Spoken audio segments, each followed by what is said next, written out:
ఓం శ్రీ గురుభ్యో నమః. హరి ఓం.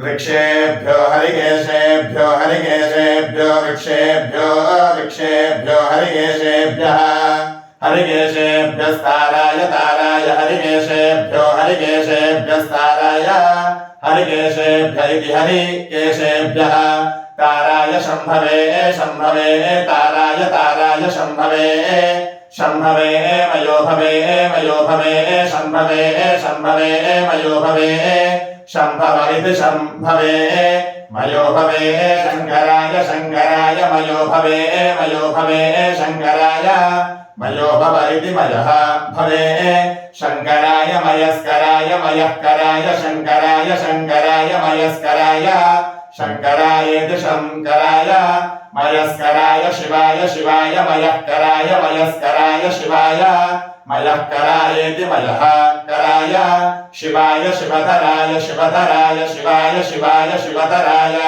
శివధరాయేతి శివధరాయ. ఓం